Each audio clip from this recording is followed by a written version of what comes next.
G'day, Internet. Max right here, and a little bit of a deviation for us. So generally, we're pretty much a Bitcoin channel and a macroeconomics channel, but there is one project. I don't think I've even talked about Ethereum and doing a great deal on this channel. There is one project in the entire crypto space that I think, as time goes on, is going to be one of the most essential ingredients to the entire crypto space, and that is Thorchain. The token is Rune. I've got an entire playlist. We've been lucky enough to have Eric Voorhees and several others on here to talk about Thorchain. We've got a really good exhaustive library on what's going on at Thorchain, and I've been watching this project from afar, especially in this bear market. I actually don't own any at the moment. I sold all my Rune early on in the bear market, and I can't wait. This is like one of the projects that I cannot wait to get back into. I just think we're still in a macro bear market, and I think we're going to get an even better price in the near future. But there's so much going on with Thorchain, so many exciting features coming out. I just couldn't not have my questions answered anymore. I was like, I'm so curious. I want to chat. I want to chat to Chad, and I want to find out more about this. So we're very, very lucky to have on just an integral member of the team over at Thorchain. Chad, thank you so much for taking the time to being with us today. Oh, thank you for inviting me. It's always good talking with you. So I guess I've just built Thorchain up pretty big there, haven't I? I should take a moment to tell the users exactly why I think this is such an exceptional project and why it's kind of cool. And then I'm sure you'll be way more articulated just jumping off that springboard that I lay out there. But look, the reasons why I think Bitcoin is going to give us base money, and I think that's super important and super essential. Then there's this whole ecosystem that's sprung up around it, and we see, especially this year, a lot of the risks of this world have come to fruition. I've been talking about them for a long time. People, unfortunately, they learned the hard way, the painful way. They got caught up perhaps in Luna, they got caught up perhaps in FTX, they got caught up in a whole bunch of other things. The magic, I think, of Thorchain is that it's that next ring outside of the base layer money. It's the ability to trade. The core idea many years ago was the ability to trade native token for another native token in a decentralized way without having to rely on like an FTX or other centralized things, because there's new risks with a protocol solution, but there's also a lot of risks that you alleviate when you get rid of the centralized solution.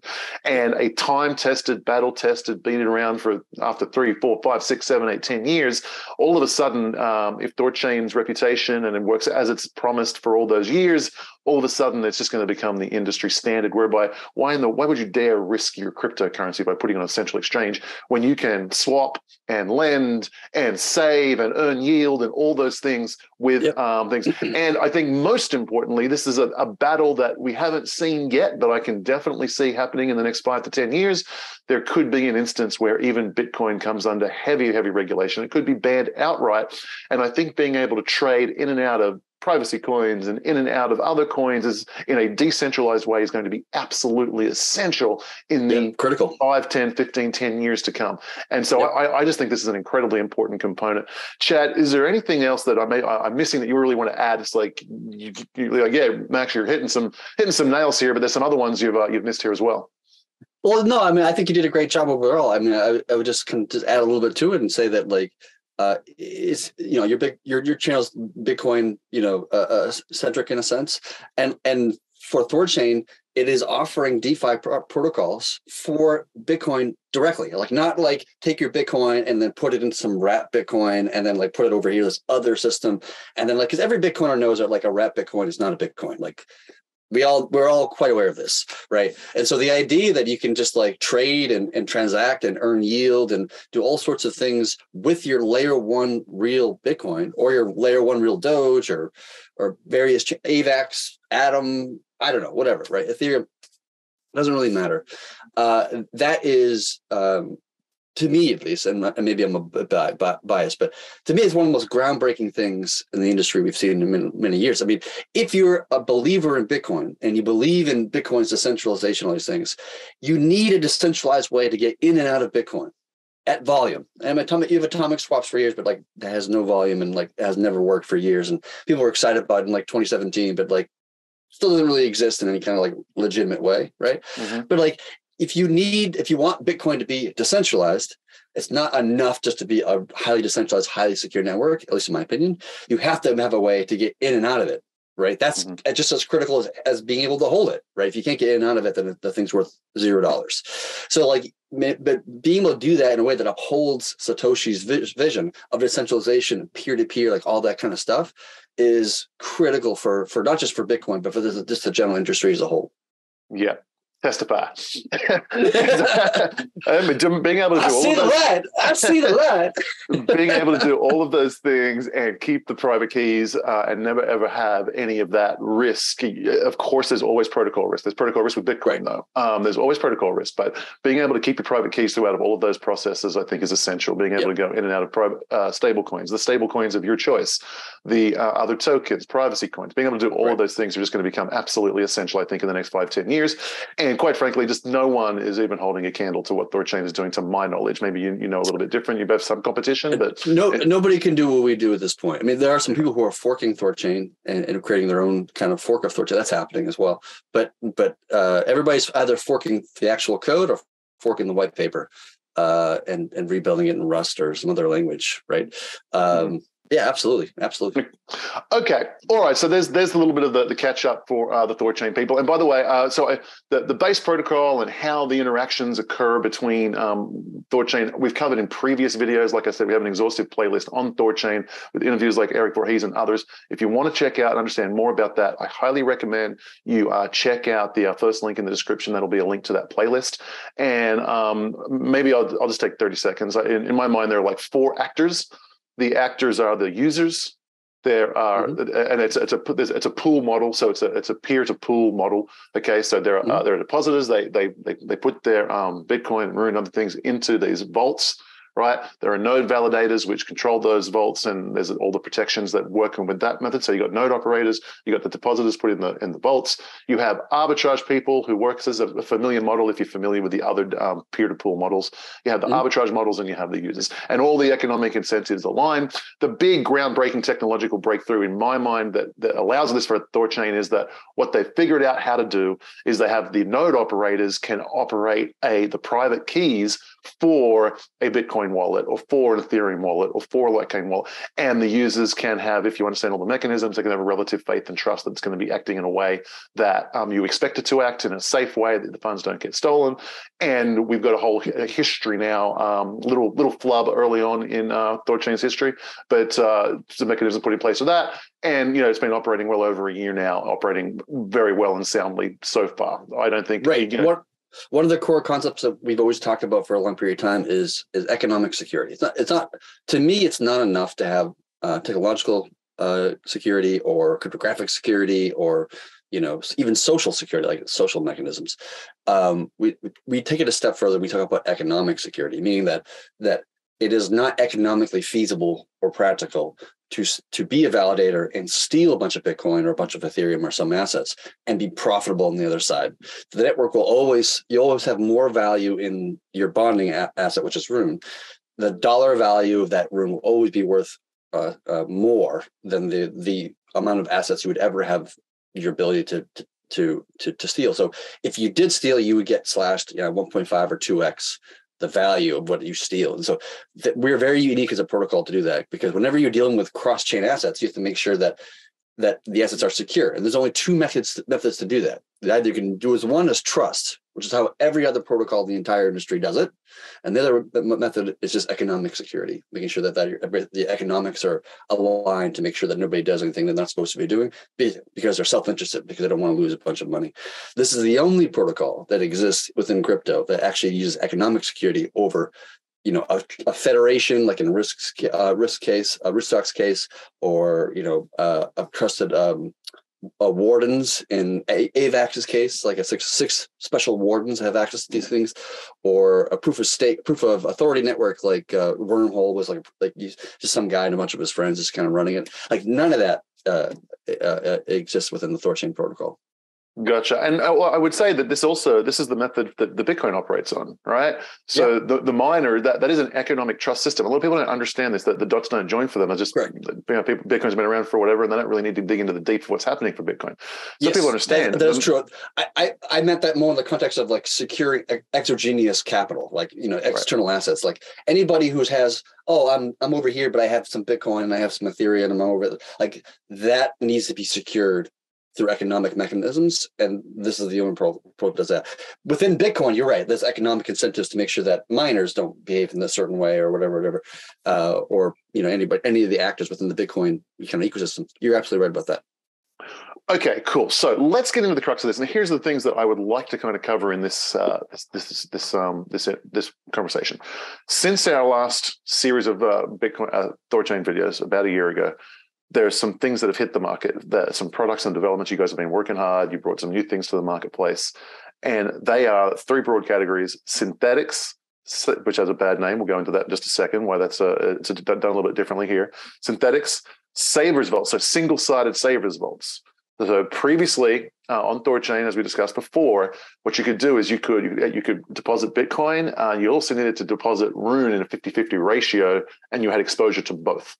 Now they've developed a way where you can single-side deposit Bitcoin and only have exposure to Bitcoin. You don't have to care about the Rune price. It's irrelevant to you. You're depositing Rune. You're providing value to the network. The network will share the fees they earn on your Rune, your native asset, your Bitcoin, and you can earn a yield on Bitcoin now in a decentralized DeFi way.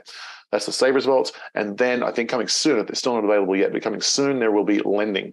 And that is some groundbreaking stuff going on there. And I must admit, I am really behind the eight ball on that. I really don't know how that one works. So we'll get into that too. So that's the goal for this conversation. Yep. All right. Big topics. I think synthetics is the easiest one out of all of this. Let's start there. And I think chronologically it was the first one as well. So let's start there. Yeah. Tell me, what is you guys were working successfully with native tier one assets. What is the benefit of what was the goal? Why did you want to incorporate synthetics? Yeah, so the original point of synthetics, and so just so people know what a synthetic is in this context, like when you talk about a wrapped asset, it's basically like a one-to-one. Like somebody has some actual Bitcoin, and then there's a wrapped asset, and they're like usually like tied one-to-one. A synthetic is there's one or multiple assets that back the value of this other asset, and so in Thorchain's case, the synthetics are backed by the pool themselves. So there's a synthetic Bitcoin on the network, and that is backed by the Bitcoin pool itself, which is half, Bitcoin and half Rune. So this pool basically promises the purchasing power of this synthetic Bitcoin that you might hold on your wallet or whatever, so that you can redeem it later for an actual Bitcoin or some other asset for that matter. And so let me stop you there.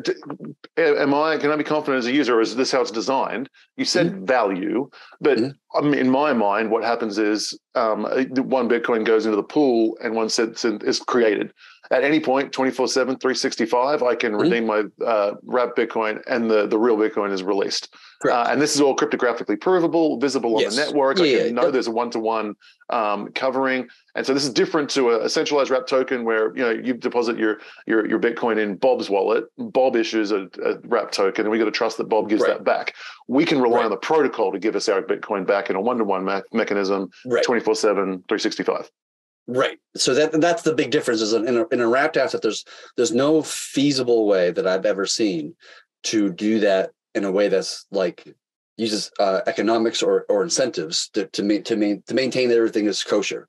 And a wrapped asset, whether you wrap Bitcoin, like WBDC or TBDC or like whatever it is, any wrapped asset you see requires some layer of trust of a few individuals operating in a particular way that is beneficial, that is not necessarily beneficial in their own sense, because it might make sense to steal, because that's a lot of money that they could walk away with. But you're basically leaning on the altruism of these individuals to operate this wrapped asset in a particular way. A synthetic token, you can do that in a way that's economically secure, that it doesn't require the trust of a few people or a handful of people. It actually just uses pure economics and incentives to ensure that everything kind of operates the way it does, and to ensure that, like, if you have one synthetic Bitcoin, that you can redeem it for one real life Bitcoin if you wanted to, or 10 or 50 or 100 or some quantity. Yeah. Gotcha. Okay, then. I got my head around the safety and security of synthetics on the Thorchain network. What is the benefit to the Thorchain network of offering these synthetics? What's the upside for them? Yeah, so the initial kind of push for it was it becomes a way for arbitrage bots to arbitrage highly efficiently, right? So part of the problem is if the Bitcoin price moves on exchanges from $17,000 to $19,000 or some number, and you have to trade Bitcoin into the network or whatever to correct the pool price as an arbitrage bot. If that takes 10 minutes because it's 10-minute block times, or maybe it takes 30 minutes because there's conf counting and other things like that to ensure the security of the network, that becomes very kind of slow to arbitrage the network to correct the price, which is not necessarily a good thing. So effectively, with synthetics, arbitrage bots can use those assets to buy and sell and trade within 5-second block times to modify the pool price of Bitcoin from 17,000 to 19,000 or 19,000 to 17,000 or whatever direction they want to go. And they can do that within 5 seconds in a very, very quick way, which just makes the network much more efficient and much more capital efficient, right? Like a synthetic asset, according to DeFi Digital, they did the actual data and research on this, it's like 15 times more capital efficient than like a regular asset on the network. It actually makes Thorchain one of the most, if not the most capital efficient AMM in the entire space, because these synthetics are used so frequently for arbitrage bots to arbitrage and do all these things. The other reason why it's really helpful for the network is it takes time for the validators. If you're going to send some Bitcoin out to some BC1 address or whatever, it takes time for the validators to come together and sign a transaction and then broadcast it and then push it out. Like it takes 15 seconds or 10 seconds depending upon some things. And so that's cause a cost to the network. And so it's much more efficient if we can just do transactions internally within the chain using synthetics and Rune and all these kind of things. It improves the efficiency of the network and its scalability as well. Because as you know, most trades on AMM, like a majority of trades on any AMM is going to be arbitrage. And so we want that to be as quick and as efficient as possible and not really cause a lot of contention around signing a transaction and all that kind of stuff. Okay, that all makes perfect sense to me. AMM stands for automatic money maker? A market maker, yeah. Market maker. Of course, market maker. Okay, if you're watching this, there may be a little bit of required knowledge there, like how the peer-to-pool relationship works, but that's covered with a lot of different protocols. I'm going to assume that's knowledge. That's assumed knowledge for this video. Otherwise, you can check the playlist below to understand that. It's conceptually very similar to Uniswap or Sushi or PancakeSwap or Trader Joe. There's tons of them in the industry. It's just it's been around for standard at this point. 5+ years. Yeah. Yes. Okay. So. That for me was the easy subject. I got my head around synthetics. All of your answers were pretty much what I expected. That's why everyone wants to use synthetics. There's a huge cost to right. Everyone wants to use the synthetics because it's more efficient for the network. It solves the long block time issue, etc. The downside was we had to rely on trusted third parties to do the change between a wrapped and a nut. So here we go. The technology that Thorchain, that to my knowledge nobody else has, is the ability for the node operators to, in a trusted way, do that process so that it's protocol risk and not human risk. Yep. Okay, all of those answers were exactly what I expected. I think I got my head around synthetics. Yep. That was a nice, easy tick off. Next, I think between savers and lending, I think, again, sticking with chronological order, I think we want to go to savings vaults next. Yep. Now, as it stands now already, again, you could deposit a native one crypto for over a year now on Thorchain, I think probably 2 at this point. Deposit a native like Bitcoin, for example, or Ethereum or whatever else. You could, one way or another, you would actually have 50% exposure to the native asset and 50% exposure to the price of Rune. That was obviously problematic for some people. You guys have come up with a way where you can single side just deposit a native asset, Bitcoin, stablecoin, Ethereum, whatever else. This is a mechanism that I haven't done much digging on yet. Help me understand this. What's the benefit? I like to understand what the benefit for it. What's the benefit to the network of this? Why do you want to incentivize people to deposit single-sided assets? Yeah, I mean, I think for us, we want deep liquidity, right? We want lots of BTC, lots of Ether, lots of, and the more the merrier in some sense. And that's partly because our fee model, or our swap model, something called a slip-based fee model. And to my knowledge, I think we're the only ones that have done that. I think we're the ones that created the concept, if I'm not mistaken, and we're the only ones that actually use it. But the idea is that in any particular trade, instead of doing like just something basic like 30 bips, right, 30 basis points or whatever, or some percentage, 3% of your trade is just fee, no matter what the size of the trade is. The fee is more expensive the larger the trade is, relative in to proportion to the pool. In proportion to the pool. So if you have a very like shallow pool that hasn't got like much BDC and there's not much runes, it's just very shallow, and you try to make a massive trade through it, you're going to get swallowed up with fees. It's going to be, way too expensive, blah, blah, blah, blah. And conversely, if you take, a very, very small trade and you try to put that through a very, very deep pool, the amount of fees you pay would be like, infinitesimally small. It'd be very, very, very small. That's why if you look at the actual data, the average fee charged by Thorchain is actually less than you see on other AMMs, because most trades aren't like $1 million, right? They're much, $1,000 or $5,000, something relatively small, and so they pay very like small amounts in fees. And this is actually what's kind of counterintuitive, is that even though it pays less on fees per swap on average, the LPs actually generate more yield than they would with a regular kind of like XYK 30 pips or whatever the other systems people use. And that's because whales come through, and because they're in a rush, they just kind of like make a large trade, and they willingly and make the choice to make that larger trade and pay larger amounts of fees. And by doing so, a lot of fees come down, collected into the LPs or the savers in this particular case. Okay, so in order to be an attractive product to the marketplace, in order to gobble up more swaps in the marketplace, the larger the pools, the lower the fees. Yes. So the deeper lower the fees, you're going to attract more users. Right. The deeper the pools, the smaller fees. The smaller fees, the larger the trade volume. The larger the trade volume, the more yield. Like the more yield, the more LP is going to jump in because it's higher yield. So it's like it becomes a little bit of a what they call a flywheel or pinwheel effect. Gotcha. Yep, that makes perfect sense. Hang on, so let me just double check what you said there. The deeper the pools, that's the more people that have deposited funds. Yep. The deeper the pools means lower trading fees. That's going to attract more users. But the more users, they're using it, and so they are. The theory is that they're generating more fees, even though the fees become smaller per person per transaction. That makes it up in volume. Then and that's the flywheel. Did I just say that back to you correctly? Yep. Okay, cool. Yep. Okay, so I understand the benefit. There's definitely a huge incentive for the network to attract liquidity into the pools and make the pools deeper. Okay, so hence the desire to come up with a single-sided saving issue. The benefits to the user are obvious. If I have Bitcoin and I want to earn a yield on Bitcoin, I deposit the Bitcoin. I want to earn a yield in a safe way, risk mitigated way, let's say. Cool. How have you managed to achieve it? Yeah, so we can think about savers as yield-bearing synthetics, right? That's basically what it's kind of like. So effectively, what happens like under the hood is that you take a real layer one, real BDC, whatever that is, or Doge or BNB or some other asset, and you swap it into the network, and you basically acquire a synthetic Bitcoin or a synthetic asset of some kind. Mm-hmm.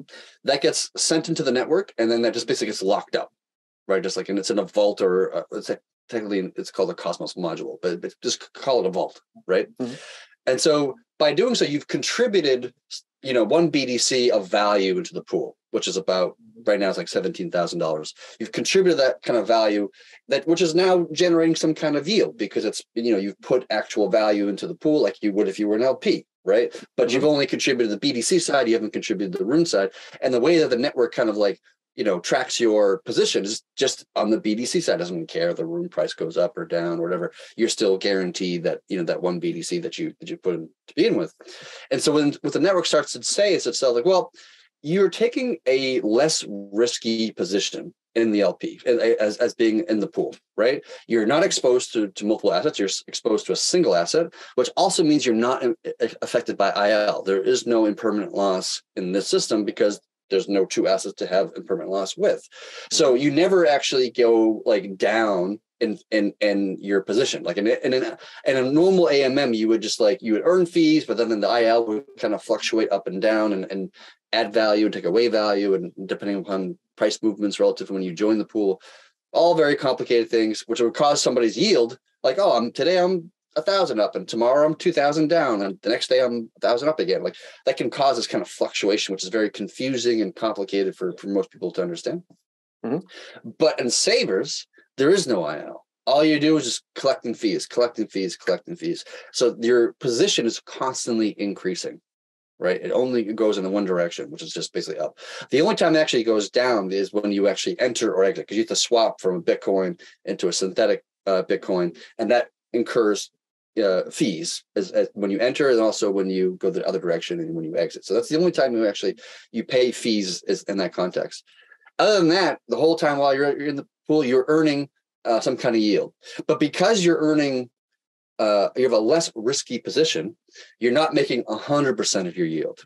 You're making 50% of your yield, just because you're not exposed to multiple assets or IL. And then regular LP is exposed to IL and multiple assets and has a higher risk kind of profile. And so they earn 100% of their yield, but they also earn 50% of your yield, right? So savers will be naturally less profitable as like in terms of like the APY, which right now for Bitcoin, I think it's like a little over 4 or 4.5% APY, which is nothing to scoff at. But for a regular LP, if you were providing Bitcoin and Rune, you'd probably be, closer to, I don't know. I'm going to guess 7% or 8%, some number. I don't know the number off the top of my head, but you'd be probably making a higher yield. And so that just becomes like the calculus of an individual. Like, do I want to be exposed to the Rune asset and get a higher yield? Or do I want to be exposed just to my favorite asset, which might be Bitcoin, for example, but gain a smaller yield and just kind of collect sats? Okay, so that made absolutely perfect sense to me. I totally got my head around that. So, and that 50% that's just the simple formula written into the program. It's like 50% of the value attributed goes. We're going to cycle that back to the LPs for the reasons that you said. Makes perfect sense. I get it. So it's a win for the LPs to have people single siding, and it's a win for the single side savers as well. Right. Okay. So now, how do you solve the problem of messing up the pools with single-sided deposits? Good question. So we have this other concept, which we call protocol-owned liquidity, which was kind of popularized by like Ohm and a few other projects. Our structure is very different than what you would think about when you think about Ohm or whatever. But basically the idea is that the more synthetics that exist in the Bitcoin pool, right? So you have a Bitcoin pool, let's just say it's like $1 million deep, and you've got $200,000 worth of synthetics, right? If you have more than that, say you went from 200,000 to, let's just say 800,000, so it's like mostly synthetics, that becomes a very dangerous position for the protocol, right? Because if the Bitcoin price goes up, 50%, and the Rune price stays more or less the same, well, then you can get into a dangerous situation where the value of the synthetics is greater than the value of the pool, which the pool is what's like the backing the value of this. So if this becomes way up here and the pool becomes way down here, well, that becomes an issue, right? That's something we don't want to see, right? So that's because, in the pool there's both assets.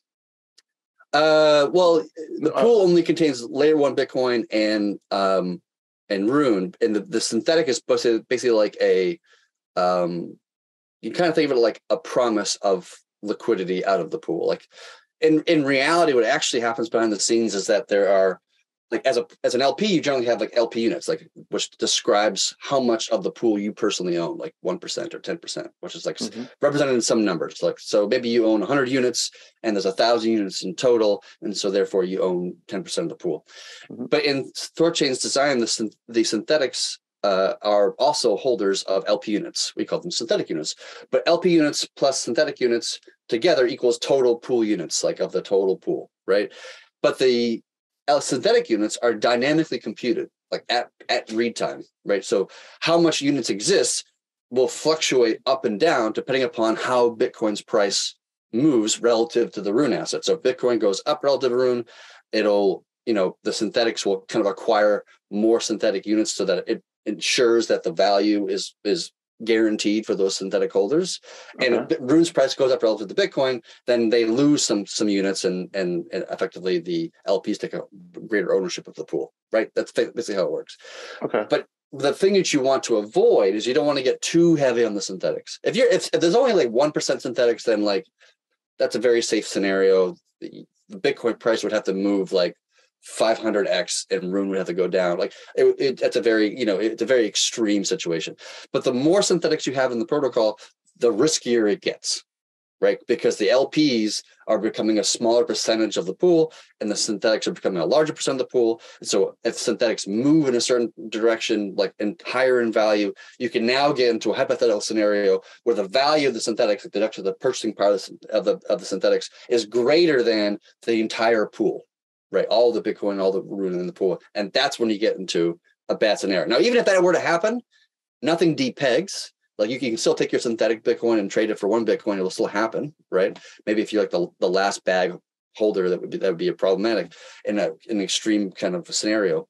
But in order to protect the network from this kind of risk, this is where POL comes into place, right? So the POL. Protocol and liquidity. That's where this comes into place. Today, it's not even used. It doesn't even need to be used. The synthetic quantity is so small that you don't even need the POL. That's like not even required. But one day we may want to use it once Savers kind of grows to a larger quantity than it is now. So protocol and liquidity, or POL, is basically there's a reserve in the network which has about 170 million Rune, which is like I think like 5 or 6x larger than all of the pooled Rune combined, right? It's like a huge quantity. It's almost like half the supply of Rune in some sense. It's a little bit shy of that.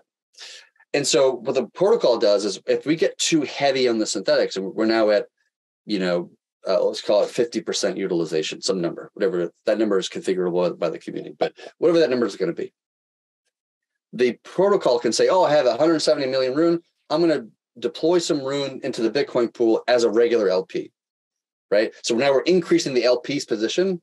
And by doing so, as a percentage, the synthetics is decreasing as a utilization of that pool, right? Because the LP position is getting larger, right? And so forth and so on. And conversely, if the synthetics comes down, like there's less savers in the pool for some reason, then the POL would withdraw its position, from back to the reserve, which is just holding a bunch of Rune. And so like it becomes this kind of counterbalance that allows us to do this. That was like kind of the major breakthrough in some sense that would allow us to have savers and do it in a safe manner just by using this giant reserve of 170 million Rune to kind of add liquidity and back the value of the synthetics. So this reserve, does this come? Can I be a depositor into this reserve pool, or is this users can't do that?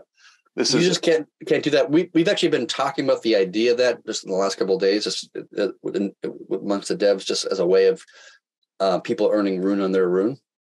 Because a lot of our community members obviously wanted to have that. Whether that happens or not, I don't know. It requires more research and discussion and whatever. But no, the protocol reserve has 170 million Rune, approximately 170 million, and it just deploys that as it needs to add more support on the LP side if it needs to. Okay, so tell me if I'm thinking about this in the right way. The corollary to stocks is it's like Apple bought back some of their stocks and then are using that stocks in those stocks in some kind of mechanism during the thing. It's like the network owns it. So really all of the users own it, that pool, in proportion to what the percentage of the supply they own. Not so much, just because like the reserve is its own entity. It just becomes a regular LP, like just like any other regular LP, just single-sided on the Rune side, and then it effectively just buys Bitcoin or owns Bitcoin because it's buying a percentage of the pool, which is Bitcoin and Rune. It just becomes its own entity that just dynamically adds or removes liquidity to the LP as it sees fit whenever it sees fit. But it can never be removed and sold onto the open market. Yes, in some sense of like the reserve will never just sell its Rune on the open market and other than just the act of adding liquidity and withdrawing liquidity into the pool. It has no interest to necessarily make a profit. It's a public good, right?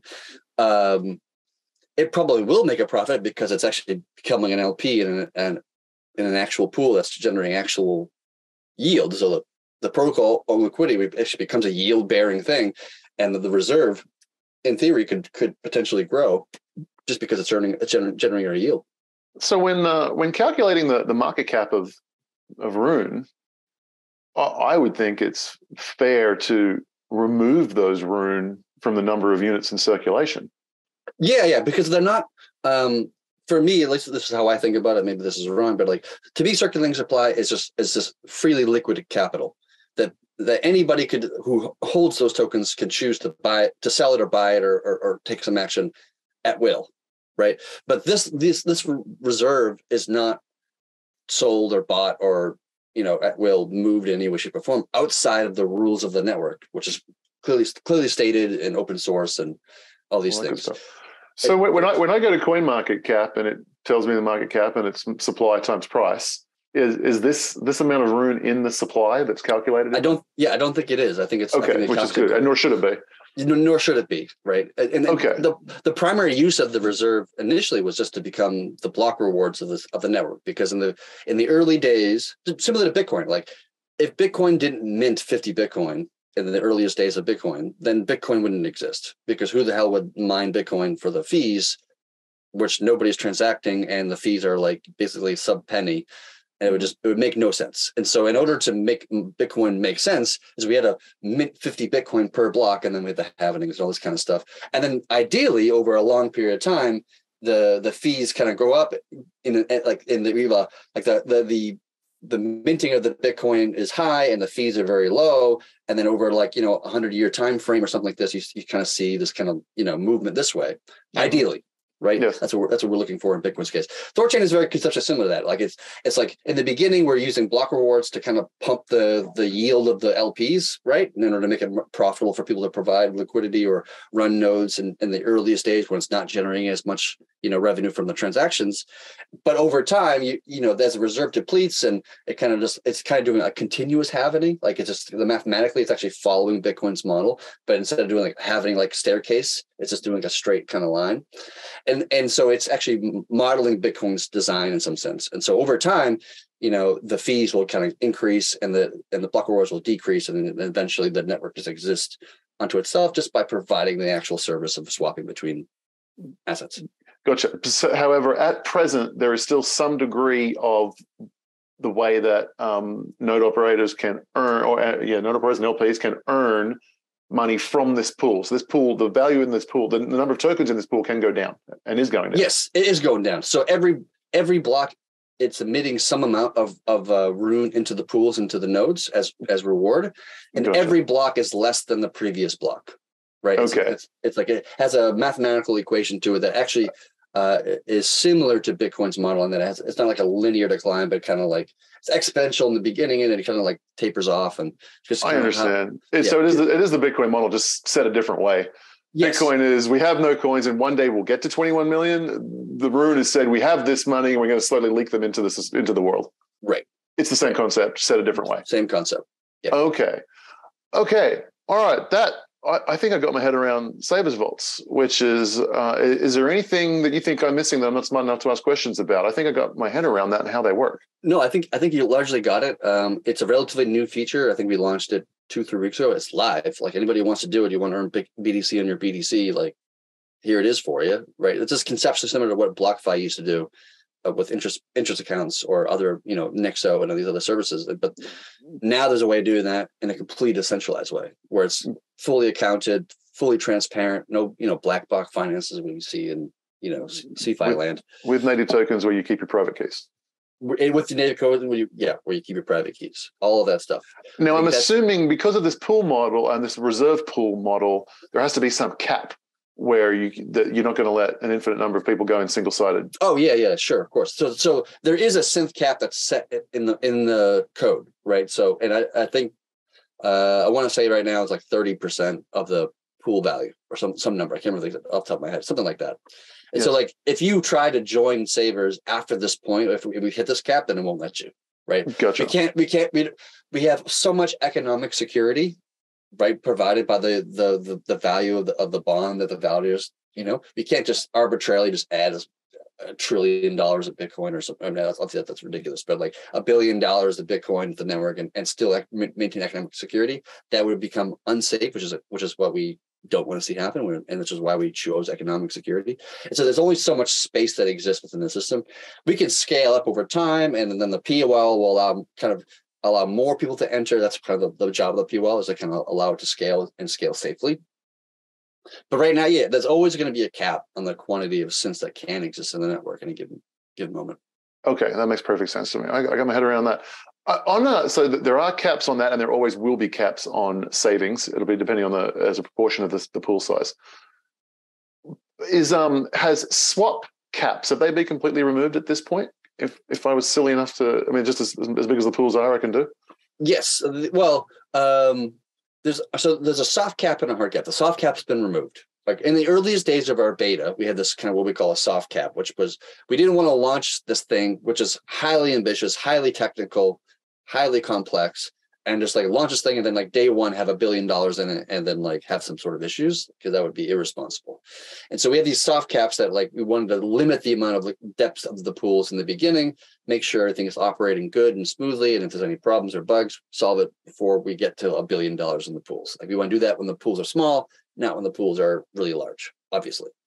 So at this point, the soft caps have been removed entirely. We ran the network live for over 2 years, and we've proven that it's safe and secure, and we've fixed lots of issues and so forth and so on. But there's still the hard cap. Now, the hard cap is relative to the bond, right? So if there's $100 million worth of value in the bond side, then the network won't contain more than $100 million of non-Rune assets, like $100 million worth of Bitcoin and Ethereum and Doge and whatever else. That has that hard cap. We want to make sure that if the pool's got to $300 million and then the people bonding is $100 million, well, now you got a problem, because now it's economically profitable for somebody to Sybil attack the network and take control of enough nodes where you can actually start stealing funds, because the money you paid to get to that position is worth like $100 million or whatever the number might be. Technically be 2/3 of that, but whatever. And then you walk away with $300 million of Bitcoin and Ethereum and whatever, right? And that becomes highly problematic, right? So there's always going to be this hard cap of like the pools cannot go deep, become more valuable than basically what the bond is, and the security of that network. Okay, that makes perfect sense. All right, I think we're 2 out of 3 here. I think I got my head around synths. I think I got my head around Sabre's vaults. Yep. I think it's time to head on to lending now. Actually, no. Sorry, one more question before with the Sabre's vaults. I logged into Asgard X Wallet the other day, and I didn't see any way or mechanism to use single-sided saving. Is that just because the wallet hasn't caught up yet, or did I not see it? No, I'm not sure off the top of my head whether Asgard X is updated to allow Sabres. I think that feature is actually currently being worked on by the dev behind that particular project, but it's also available in other UIs like ThorSwap has it. I think Thor Wallet has it. I think DeFi Spot might have it. They're all, the protocol is just kind of launching things and like major features, and then downstream, UIs, for example, have to kind of catch up. Gotcha. Okay, very good. So that's why I haven't seen that yet. They just haven't caught up yet. And I think there's somebody, a very well-known famous Bitcoiner, who is actually working on just like a wrapper around this entire service. It's like a Bitcoin specific website where you can go to and like earn Bitcoin on your Bitcoin. And in reality, it's just like sending it over to Thorchain and putting it into Sabres and earning a yield and doing all that kind of stuff. So like there's going to be even like asset specific UIs that are just like, hey, if you're a Bitcoiner and you want more Bitcoin in your Bitcoin, come on this website. We'll make it real easy. You can just like take your ledger and, sign a transaction, and that's it. That's all you got to do. You know what? I think let's do a little deviation here, because I want to talk about that. There is so much value provided by this network here, and I guess and it's happening. It's doing it. Like all these things are happening. Except we're about to talk about lending. Lending's not happening yet. Is that correct? Yep. Okay. But the single-sided Sabres vaults are there. Synths are there. I want to talk a little bit about just what's going on in terms of rollout. How many wallets and stuff are integrating with this? For mine, they all should be. What's their incentive to do so? Does the network provide incentive for them to make money from doing this? It does. Yeah. What is that? How does that work? And what's been the result? How many people are integrating all of these things. So, I mean, the swap mechanism and then the saving mechanism.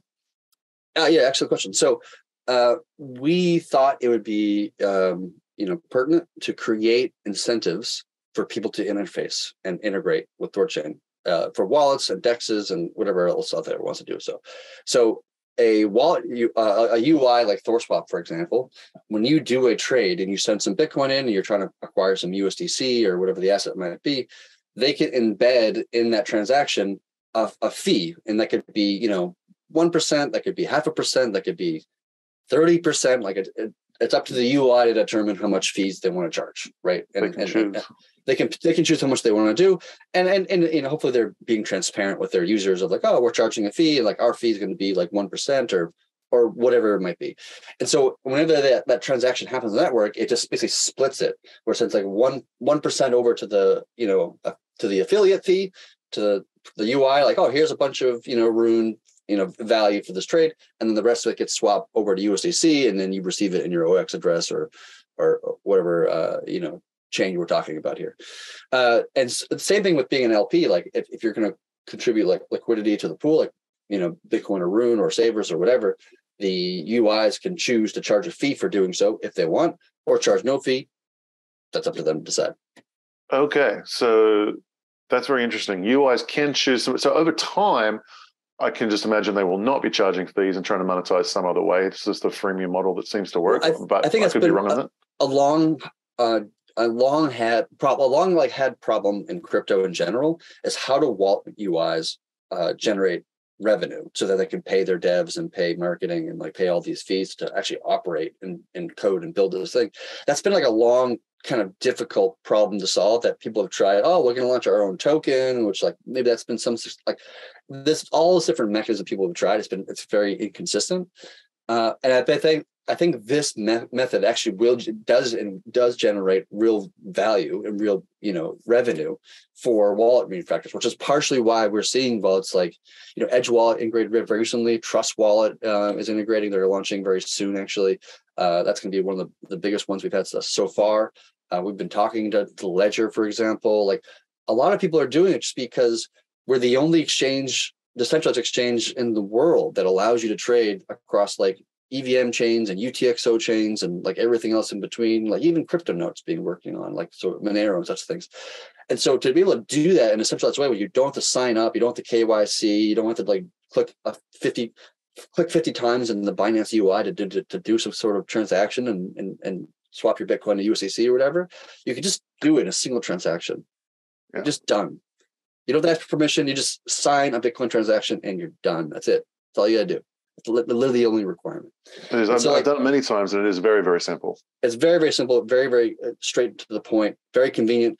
And as the network grows, it'll become cheaper than actual centralized exchanges because we don't have any operational costs and these kind of things. And so, like that's just to me like an inevitability of it. It becomes cheaper, more efficient, simpler.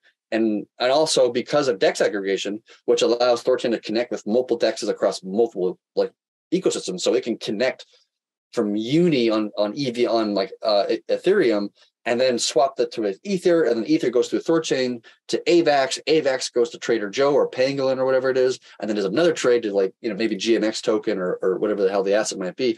But from the user's perspective, that was all one transaction. Like reality is a bunch of transactions happening, and all that's being abstracted away from the user, right? But for them, they just sent their USDC on Ethereum, and they got whatever asset they wanted on any other exchange. So eventually, what we're going to see is every DEX is going to connect to and have the assets and the liquidity of every other DEX in the entire fucking industry. And then all of a sudden, like every DEX it can be traded to any asset you want on any chain. How the hell is CeFi going to compete with that? Yeah, completely impossible. They can't. Because if you want to get some asset, like, oh, I'll go to my favorite UI, which is ThorSwap or Uniswap or Trader Joe, and I can get any asset I want on Trader Joe on any ecosystem. That's super, super, super, super powerful, and all that trade volume is going to pass through the Thorchain's pools, which is going to generate a good yield for savers and LPs. Yeah, that is phenomenal. It's an incredible vision. Okay. So the moat around Thorchain is the depth of the pools. That is why, like, if you became a market leader, which you're the only contender at the moment, but if you became the market leader in that sense, there's the depth of the pools, which has a lot of value, and the brand name associated with that. On the wallet side, these guys will be competing on, but they'll have their brand name, they'll have their technology and the functionality and the UI experience, but they will be competing on price for reducing their fees. So I'm just trying to say they have this model. They can add the fees. If they add enough value to the customers and customers choose to use them, they'll be able to charge a small fee on each transaction. They'll be able to make some revenue. There's something there. Over time, in a mature environment, I'm imagining those fees get driven to zero, and eventually the wallet operators have to find some other way to monetize, which is now these. In the spirit of the whole ecosystem, these wallets are generally open sourced and available to everyone, right? I just want to make sure I'm picturing all of this well. So that's interesting. There's an incentive there for the wallet creators in, I would argue, the short term, but not necessarily the long term. But if you can get that user base, get that branding, then there'll be some way to monetize it at a later date. Yeah. Okay, that's clear in my head. That's very, very cool. I also think that, like, if wallets like Trust Wallet, for example, start integrating with Thorchain and have decentralized swaps across chain, right? Like, that becomes a basic fundamental feature of any wallet. So how can you compete as a wallet manufacturer if, Trust Wallet integrates with Bitcoin and Ethereum directly, and you can do trustless swaps right across those chains? It becomes a basic thing that, like, any wallet needs to have in order to stay competitive in the market. Yeah. Right. And that's part of, like, I think why we're seeing a lot of adoption, both on the DEX integrations and as well as the wallet integrations, of a lot of people starting to interface, because it just makes sense. It solves a major problem that users want to solve. Like, I want to have Trust Wallet and I want to be able to, like, swap my Bitcoin for Ethereum or whatever it might be without needing to go to UIs and like connect my wallet and, like, go through these additional. I can just go click done. Get my Ether on the other side. Like, that's so convenient. It's so easy. It's like it becomes a basic feature that, like, everybody's going to want to have, because if you don't, you're going to be like, you're going to look like a dinosaur. Yeah, totally, completely agreed. All right. Let's get back to lending. This is a feature not yet available. Is it fair to say that this is the next big, with Sabre's vaults behind us, is this the next big achievement that devs are looking to conquer? Yes. Beyond that is other things like order books and this kind of thing, which nobody's done that before either, across the order book. But the next major thing is lending, which is really, like, a big deal. I think it's going to be like fundamentally change the DeFi landscape in a very significant way. All right, let's get into it. Now, this one, I don't even know I got a couple little buzzwords here, like what's the word? No liquidation loans. I got a couple little buzzwords here, but I don't even really know enough to ask intelligent questions on this. So can you just go ahead and lead me through the whole lending process? Yes, sure, of course. Okay, so what makes this lending design so unique and so innovative is that it has 0% interest on no liquidation loans. You never get liquidated. And there's no expiration to these loans. So you don't have to pay it back within a day or a month or even 30 years. You can pay it back as long as you want. And so having a loan with these kinds of attributes is actually really innovative. That does not exist within the CeFi world or TradFi world. It does not exist within DeFi world either. And so why this is, like, critically important, why this is, like, such an important innovation for the entire space, not only is it cross-chain, like, you can do Bitcoin loans, Ethereum loans, Doge loans, like, even that by itself is a major advancement in DeFi. Like, that's a humongous thing. But what's also really important is that you now have a loan which is extremely low risk. So you're not going to get liquidated. You don't have to worry. Like, anybody's taking a loan out in, like, DeFi, like, knows exactly what I'm talking about. It's, like, super stressful to take out a loan where you're watching the Ethereum price to make sure it doesn't dip below a certain, dollar price or whatever it might be. Like, it's like you can't sleep at night in some sense. And then you also have these, like, interest rates that are just, like, ballooning up or coming down or just moving in variable rates to 30 or 40% or something like this, which is like, you just kind of get screwed by the interest rates. There's no predictability to it, right? You don't know, you might lose all your collateral the next day. You might get huge interest rates. Like, it's just that lack of predictability and unreliability makes it just a higher risk loan, which is great if you're a degen, if you want to, like, leverage your position on Ethereum, for example. It's a very useful tool in that kind of context. But if you're trying to, like, actually improve your life and buy a car, buy a house, take a vacation. I don't know. Be more capital efficient. Take your Bitcoin that you have and borrow on it. Still be exposed to the price movements of Bitcoin, and when it goes up to $100,000 or whatever the other number is going to be into the future, but still be able to go to the store and buy coffee and pay your rent, or I don't know, whatever you need to do. And you can do that in a way that's like your Bitcoin is never at risk, right? You're never at risk of actually losing your Bitcoin, and you're never paying an interest rate on that loan. Like, that's pretty crazy to think about, right? But I think extremely crazy to think about. Sounds too good to be true, Chad. Yeah, that's what everybody says. But once they actually let's spend the time, which to understand the mechanisms at play and why we can do this, then they realize this is actually quite innovative. All right, so let's spend the time. Let's go. How do you do it? Okay, so in a typical loan, like a typical DeFi loan, you would provide Ethereum or something like this, and then you would get like DAI maybe, or USDC or something. And you want to make sure that the collateral, which is worth, let's just say it's $1,000 at the time of your opening of the loan, and they have a debt of, let's call it $500, right?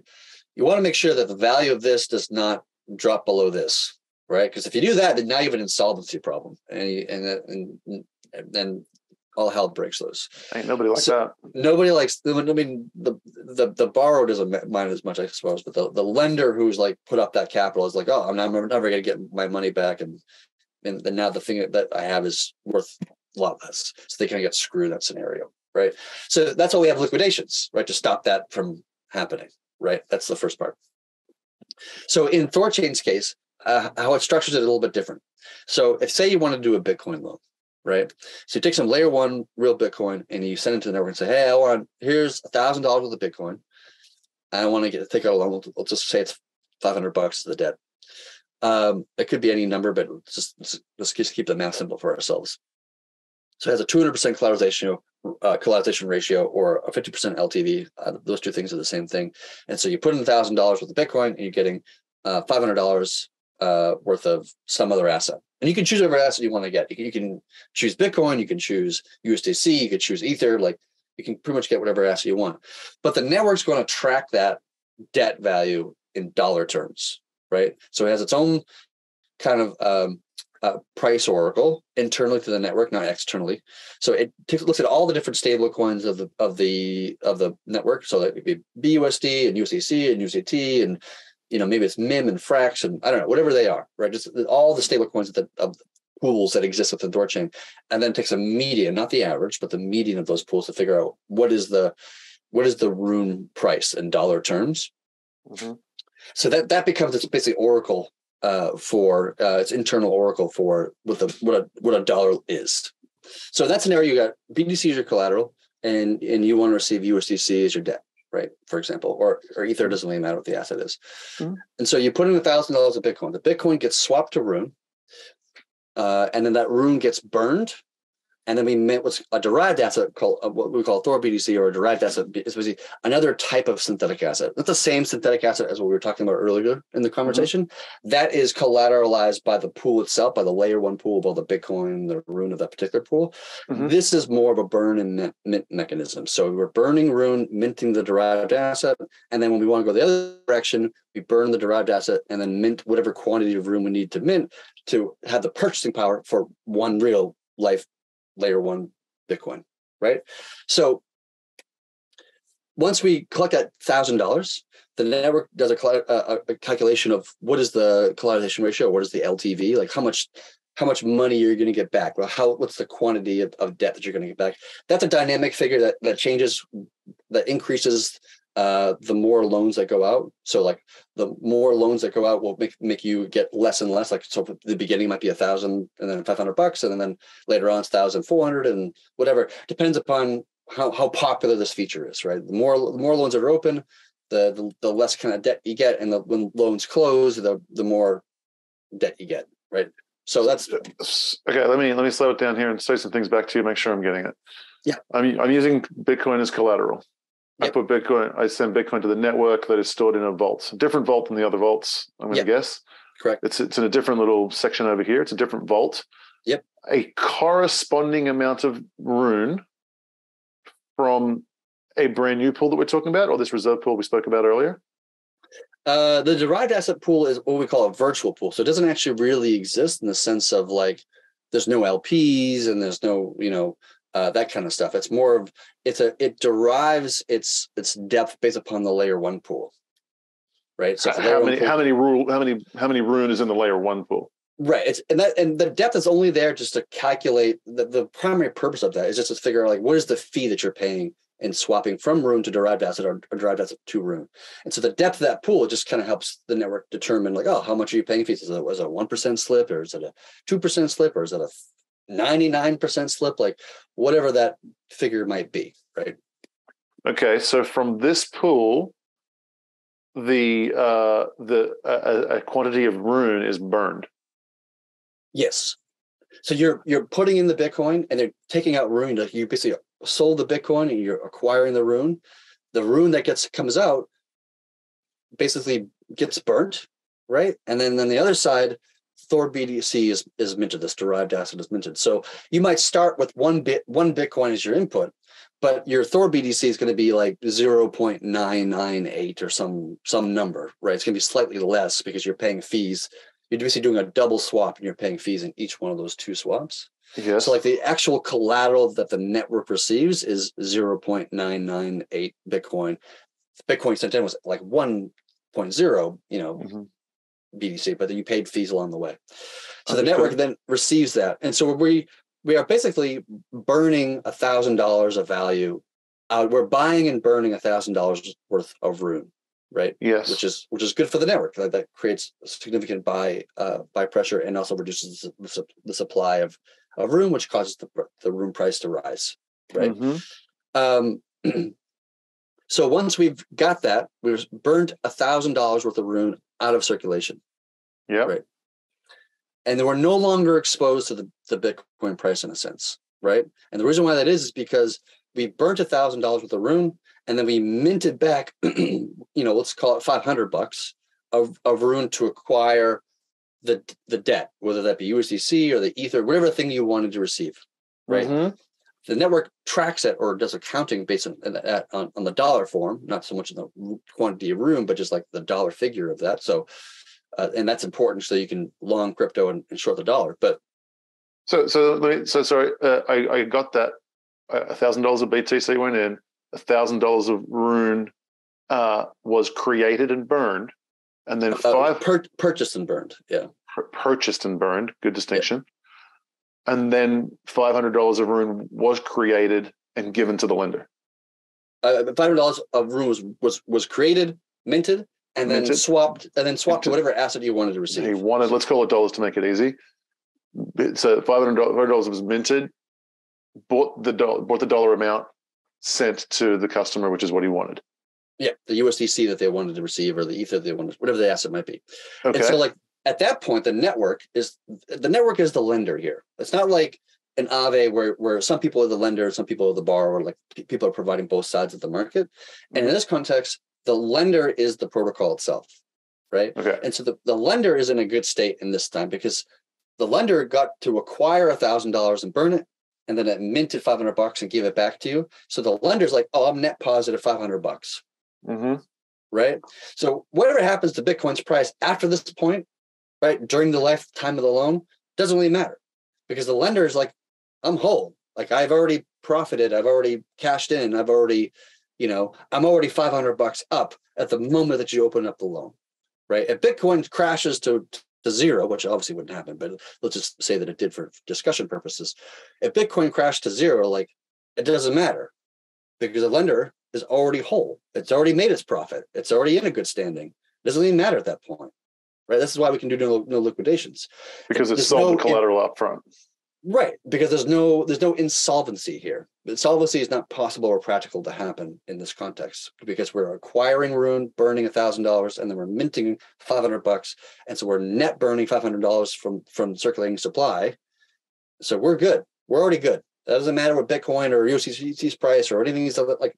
Doesn't matter. Has no relationship to any of this kind of thing. We're already good.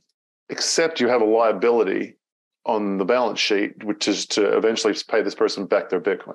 Correct. This is where what happens when you close a loan. So during the lifetime of the loan, we're always net burning some quantity of Rune, $500 or $1,000, whatever. It depends on how much collateral is and what the CR is or the LTV is, and that kind of determines what is the net burn of Rune in this scenario. So now the question becomes, well, what happens in the reverse scenario, like where you're now not opening a loan, but now you're closing a loan, right? So that's the same process as before, just gone in reverse. Right, where now I'm like providing some asset, and it can be any asset you want. It can be Bitcoin or Ethereum or USDC, and you're saying, "Hey, I want to pay back my loan. I got $1,000 loan, and my collateral's $1,000, and my debt's $500, which is accounted in that kind of dollar term." So you have $500 worth of Ethereum. Technically, you'd have like $501 just to pay for the fees along the way, but it'll just, for simplicity, we'll just call it $500. You save $500 worth of Ethereum to the network. Say, hey, I want to pay down my debt, which is $500. So it gets swapped to Rune, burns that Rune, and now we're burning the debt, and now we're minting the collateral. And the first time we're burning the collateral and we're minting the debt, and now we're going the opposite direction where we're burning the debt and then minting the collateral. So now we're doing like a net increase of Rune at this point, right? Gotcha. And when you're closing the loan. So the question becomes, well, are we deflationary or are we inflationary, right? And that just depends upon the price of Bitcoin's price versus Rune's price in the context of this loan, right? And the time span, you opened it on day one, and then you're closing on day 100 or something like this. And so in that 100-day time frame, how did Rune's price perform relative to Bitcoin's price perform, right? Yes. And so if Rune overperforms Bitcoin, then we're net deflationary. If Rune underperforms Bitcoin, we're net inflationary, right? That makes sense, right? It does. Okay.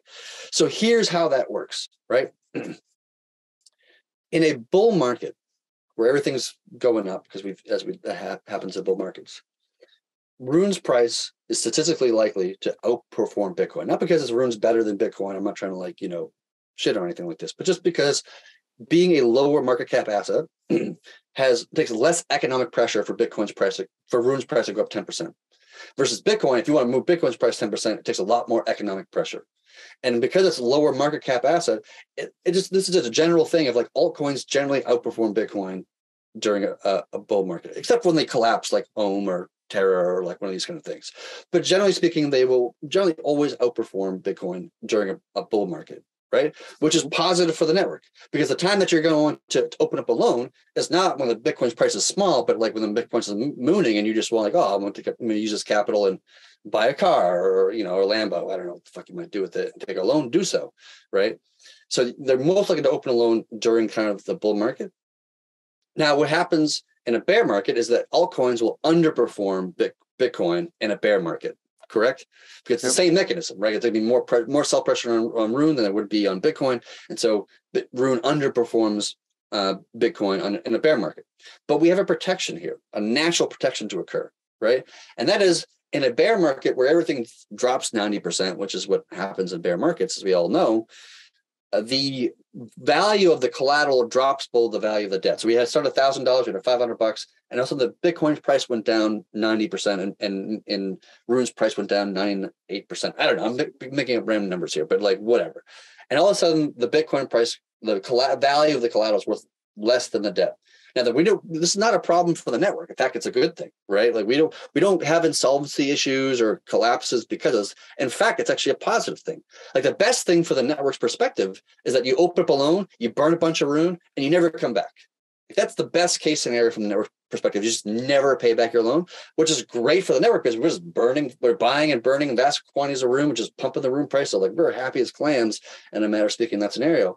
But in the case where the collateral is $1,000 and it drops below the debt, which is $500, well, now you're not going to pay back your loan. Why the fuck would you do that? Why would you spend $500 to buy $200 worth of Bitcoin? Why don't you spend $500 to buy $500 of Bitcoin?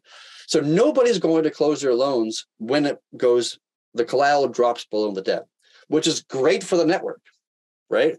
Not only does that mean that we're going to keep large quantities of Rune just bought and burnt and just out of circulation supply, which is great for the price, but also means that during the bear market, loans aren't probably going to be closed at all, which is the time when Rune is underperforming Bitcoin in that moment.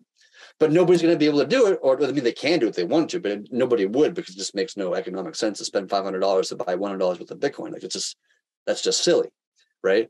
And then fast forward a couple of years where we're now going back into the bull market and everything's happening, and once again, Rune's outperforming the Bitcoin. So largely because, and again, it's not because Rune's better than Bitcoin or anything like this, but just because of just math, of just economics, of market caps, right? It's the natural thing to actually occur. So statistically speaking, most of the time, the theory here is that loans will be deflationary. We don't know this for sure until we actually try it out. Like this is a highly experimental loan design that we need to try it out. And so when we launch this feature, we'll not going to just launch it and just have chaos, ensue. We're going to have like limits on this thing and caps on it. We always like to have caps when we launch new features, just because it makes everything safer. And so in the beginning, we'll just like allow some loans to go out and just kind of see how the market reacts to it, like how popular is the feature, like how long are loans open for? Are people actually using it to buy houses and actually open loans for 30 plus years, as loans tend to be for houses? Like, I don't know. Neither do you, or neither did anybody. Nobody's ever seen this before. This is a completely new and innovative concept. And so we have to test it on a small scale to see, what would happen. Gotcha. Okay. All right, so I think you have got me to a point where I understand loans a lot better. Thank you very much. There's a couple things in there that just kind of like, see, I haven't crystallized my thoughts, so I think I'll have to leave it here and spend some time digesting all of that. But you've got me to a point where I can now digest it, which I greatly appreciate. But again, I'm still in the camp of too good to be true. Now, I know you. I know you, and I have no doubt that you've thought this through to the nth degree. So I'm not saying I'm right. I'm just saying I need to catch up now and spend days, weeks, and months thinking about this. I understand where you're coming from, and please, you and also your listeners who watch your show here, spend the time. Don't just dismiss it out of hand because it sounds too good to be true. Spend the time. Do the work. Well, actually, do the math. I literally have a YouTube video, which you can find on my Twitter account, where I spend an hour just walking through it and walking through the math, and because I want people to understand this thing, right? Like, we are in the process as a community, as a Thorchain community, to discuss whether or not we like this thing or don't like this thing. And people are having conversations like, what if Bitcoin, moons 1,000x or something like this, and what would happen this, and what would happen there, and what would happen this, and asking questions, like challenging concepts, challenging ideas, and then like having open, honest, and clear conversations and debates about these things to determine whether or not this is something we want to do as a community. And largely right now, it seems like most people are quite bullish on this concept and this feature. There's very few people who actually spoke out against it, to be honest with you. But I think we can do it in a safe way where, one, we don't, just have massive loans day one. That would be a bad idea. But two is we also have what we call a circuit breaker. So to make sure we don't have a Terra Luna like kind of fucking collapse, which nobody obviously wants that, the monetary policy of Rune is unchanged. It's still 500 million cap, right? You cannot get more than 500 million. So effectively what happens in a scenario where we need to mint more than 500 million, instead of minting the additional 501 million, whatever, it would borrow from that reserve, the 170 million Rune thing that we were talking about earlier in the conversation. It's a massive quantity of Rune, like it's nearly half the supply. So it can borrow from there if it needs to. And likely if we hit that scenario, then we'll probably sunset the feature. We probably say, okay, this lending design didn't work out without what we thought it would, and so we'll allow loans to be closed and get the collateral back, no problem. But we wouldn't allow new loans to be open to continue it. So that's the way we have a circuit breaker to make sure that we can experiment in a way that's very safe and has very, very low risk to the protocol. Mm-hmm. That makes perfect sense. All right, that's a good one. I understand that now. I need to spend a lot of time thinking through that because that's a challenging one. I certainly will, because it's a fun mental exercise. I want to go back to kind of a different topic now. This is something that we're going way back, many, many moons ago, 6 of them, to the Luna collapse. Mm-hmm. And when that happened, I just had it in my back pocket here. I've been really looking forward to chatting to someone from Thorchain about that. Let me say to you, like an ingredient to what I think the Luna collapse was, and then let's see how we can apply it to Thorchain and see if we can find any vulnerabilities there. Sure. So in my mind, a portion of the Luna collapse, it was an economic incentive model whereby under virtually, a lot of examples, a lot of scenarios, it worked fine and worked perfectly. There was a scenario was discovered by an attacker whereby for a very short amount of time, they were able to create an event where the incentives got flipped upside down, and then it was a run for the exits. Is this an accurate description so far? Yeah, I'd say so. To some degree. Okay, so there's a mechanism in Thorchain which we haven't discussed in this video, but it's there. It's along the lines of, to be a node operator, you must have 3x the value in Rune held as a bond in order to do your job, where you have access to the vaults that hold all this BTC and Ethereum and whatever else. So when I saw that Luna scenario, I thought, is there any scenario whereby on a centralized exchange, they can drive the price down, the arbitrageurs do something really quickly to compensate, and there's some mechanism whereby this 3x pool gets driven down so low that the incentive is flipped and node operators are incentivized to steal from the pools? Yeah. Okay. It's a good question to ask. There's two major components to it.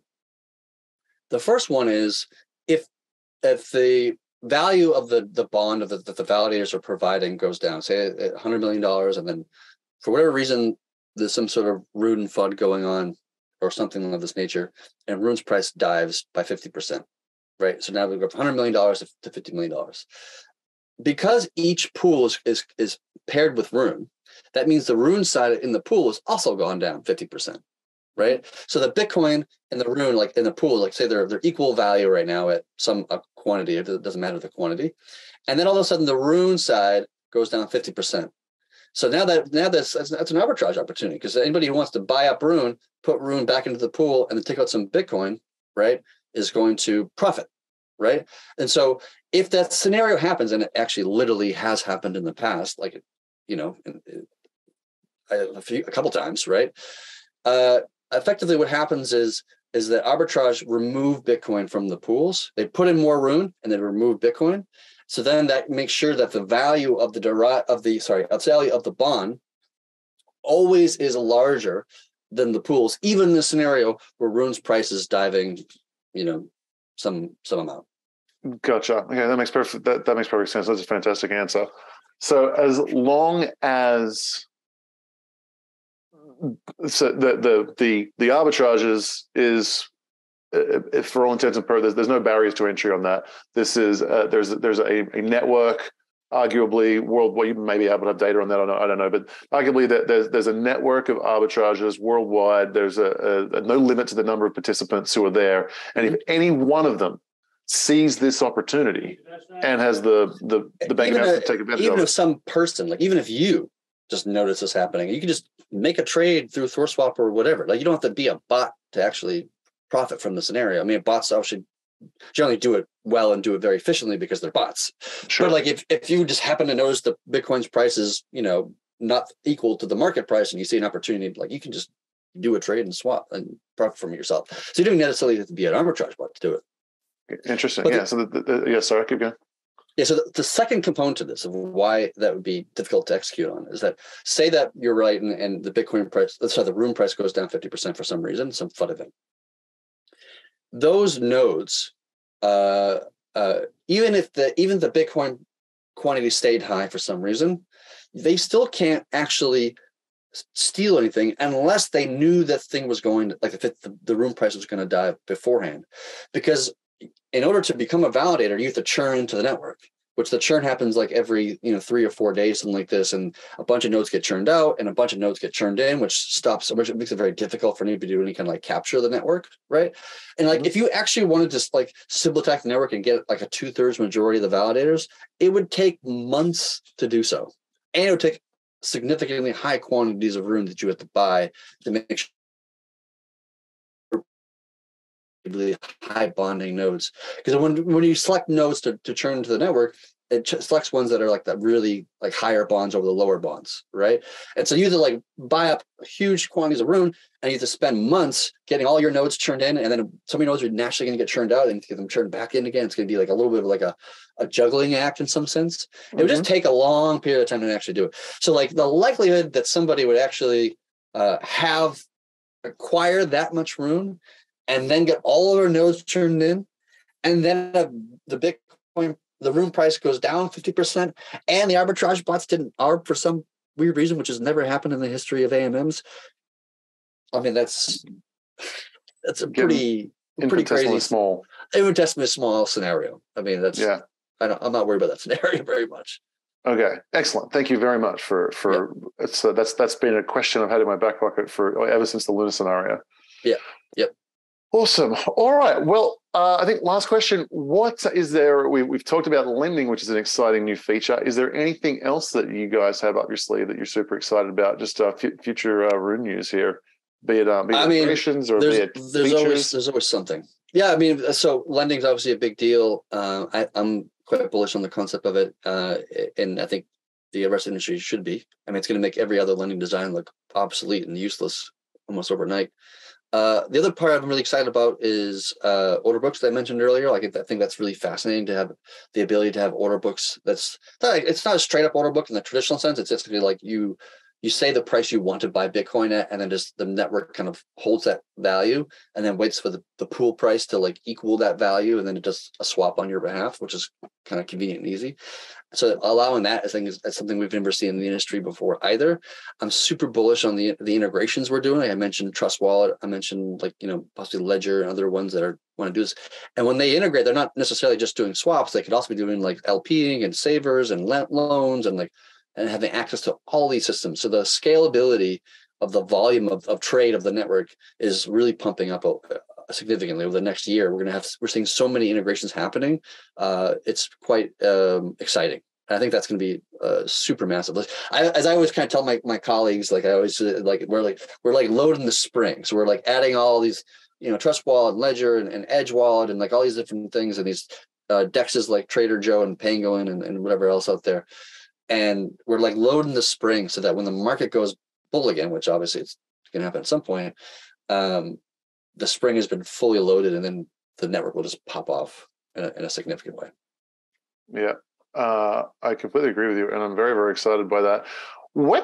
I try to keep my eye on a couple of metrics, and I don't really know a good and efficient way how to do that. Maybe there's some dashboards out there that that you could help me on. A couple of metrics I'm always interested in is there a place that shows a nice, pretty graph of the depth of pools over time? Yeah, you can do that. Sure there are. There's app.thoryield.com is a pretty good dashboard. App. What, sorry? App.thoryield.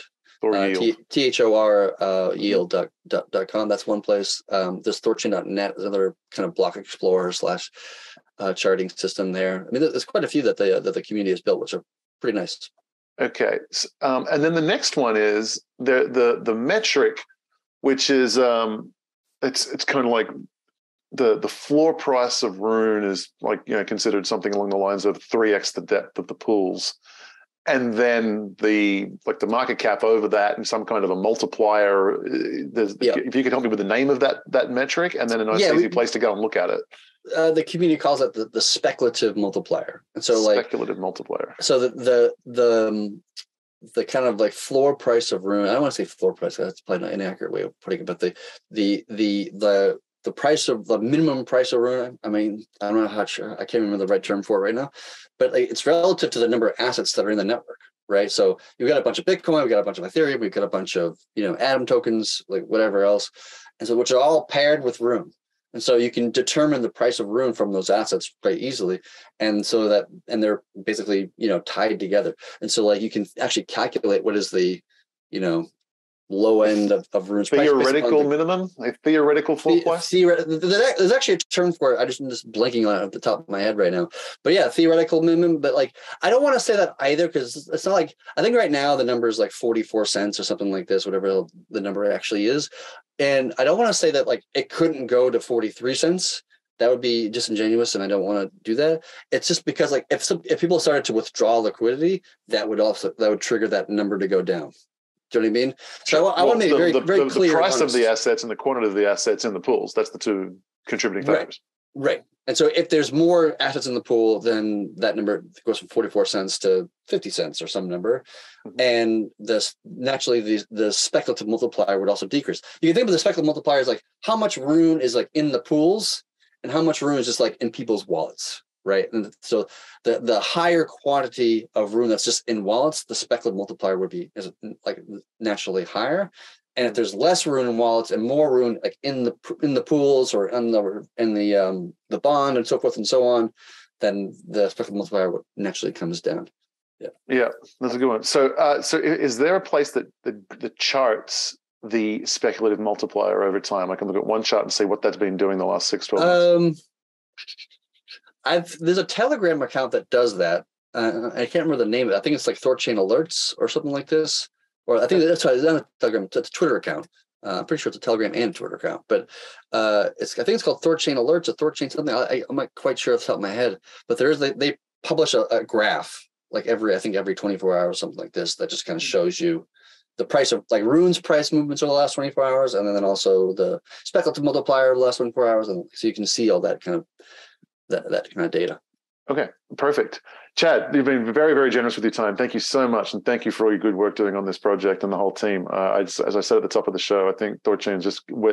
I think the whole FTX fiasco was really bring to the consciousness of the community how important this project is. I think and there's this another huge battle that is 5-10 years out maybe, which is the whole censoring of different assets on different networks. And it's just going to become an absolutely essential component to the network. So thank you so much for anticipating that years in advance and building it and testing it out. And it's going to be an incredible tool ready for us to use. It took years to build. It took years to research. Like this thing is a behemoth of a project in many respects. It's not just a simple little smart contract or something like this. It's actually quite large in complexity and design and like so many aspects. But yeah, with the whole FTX fiasco, people are hopefully more people are realizing the value of actual decentralization and holding your own crypto. And if you want to trade, don't like leave your assets on some centralized exchange. Just use something like Thorchain where you can just like swap it and get your assets and then like be out and gone. Perfect. All right, Chad. Thank you so much. Greatly appreciate it, and hope to speak to you again soon. Yeah, talk to you soon. Take care, guys. All right, man. That was awesome. Thank you so much. Yeah, I feel like I didn't do so great of a job on the synthetics to speak on the lending, just because it is so complicated and it helps to have like visual aspects to it. And I think what we can do is there's 2 videos, one I made where I kind of walk through it, and also one that Grassroots Crypto also made. So if people want, we can put links in your thing, whatever. So if people want to dive more into it, or learn more about it, they can do this over there. Okay, perfect. That's awesome. All right, buddy. Thank you so much. I'll give you a shout out when I publish it. It'll probably be in 3-4 days. And yeah, it would be great if you can tweet it out and get the rest of the community to tweet it out. That'd be great. Cool. I will do. Happy to do so. Awesome. Thank you so much. Right. Speak to you soon. Bye.